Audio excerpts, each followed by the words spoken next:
Welcome back to the studio. I'm Warhammer Man, and today we're working on our Chaotic Beasts. And so far, we just went through and did a black base coat on everybody, like a primer, and then we based afterwards with a gray color, and then we went through and did our red accents on some of the feathers and wing bits. And for that one, we used our corn red, and now we're getting ready to do a coat of Nuln Oil over everything that's going to get Nuln Oil, which is like the whole models right now. And then we're going to come through with our lighter colors afterwards and paint on top of that and then do some highlights. So we're just going to start off with our Nuln Oil, give it a little shake up there. And we're just going to go through and basically just do a nice liberal coat on everything. We just want to cover the entire model, the red, the gray, everything. And we're just trying to basically like accent the shadows.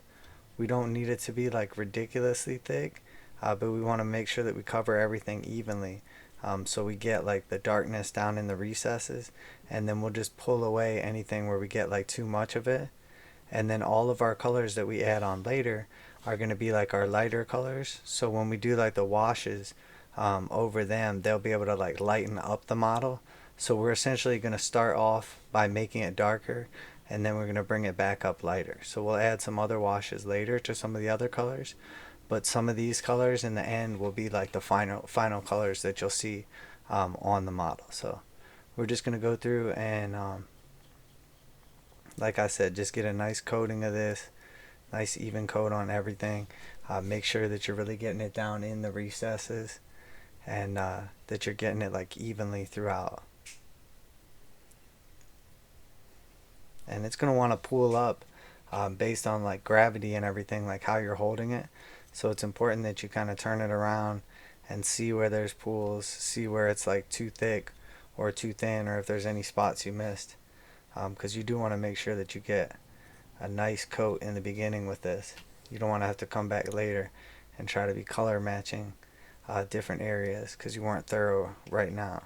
And you can go ahead and get it down on like the bits of the base and everything too, depending how you're gonna base your models. We're just gonna do ours with like the multicolor base look, so that it'll essentially like match either one of the boards, whether you have like the blue kind of like board or the brown kind of board. We want to be able to make sure that like the actual bases themselves like look like they fit in. They don't stand out as like awkwardly colored or anything like that. Alright, now we're just going to do the same thing with one of these Furies here. We're just going to go through and coat the entire model with Noland Oil, including the bottoms of the wings, even though those are going to get painted like a lighter color later on. But we just want to basically go through and just get a nice coat over everything. And anywhere that it's pulling up like super heavy, we're just going to kind of move it back around and space it out even. But obviously, we're just looking for like more like our shadowy like crevice, kind of shading, as where it's going to basically get pulled down by gravity. So we may have to just pull it back up and kind of move it around to where we want. But overall, we're just looking to create like a couple more like different tones out of our gray and our red that we have down here so far, and then we can come back in later on and then alter those tones to get like a lot more different like color variation and a lot more like color depth. So, and now we're just gonna go through and do them one by one. What I'm doing is I'm taking that thin down red mix. It's probably 50-50, and I'm just gonna basically go and just cover up about like 50 to 75% of the area that we had initially painted red. I'm just gonna come back in and cover about 50 to 75% of that now with our red thin down mix. And the idea is that as this dries, the pigment's gonna kind of go like a little bit like transparent, but it's gonna lighten up everything underneath it. So the areas that have already been darkened a little bit won't get lightened as bright as if we use like a full on like thick paint. It's gonna just completely change the color. This is gonna still be affected by like the different colors that are underneath it. Alright, now we're just gonna grab one of these bad boys And we're just going to basically do like a little dry brush on the red that we had added on the wings, and just like a little highlight to some of the other red as well. So for the dry brush, we're basically just going to take our regular color, not diluted, and get like the majority of the paint off of it, and then we're just going to essentially just gently touch it across those tips just to kind of lighten it up a little bit. And we're going to be coming through in the end with like an orange color, and the idea is the same thing again, that we just want to progressively hit like less and less with each color as we go. And you really don't see like a ton on this step as much as you will on the next step, but you'll start to see it developing like as we go and as each one gets a little bit lighter. So I'm just going to go through and do all them, and then we'll do some of the other highlights as well.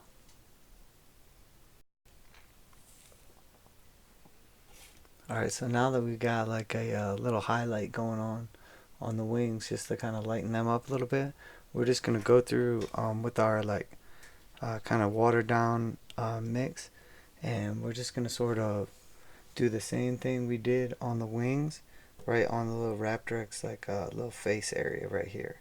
So we're just going to go through right through the middle and just sort of hit about like 50, maybe 75% of that with our mix, and it should be around like a 50-50 mix.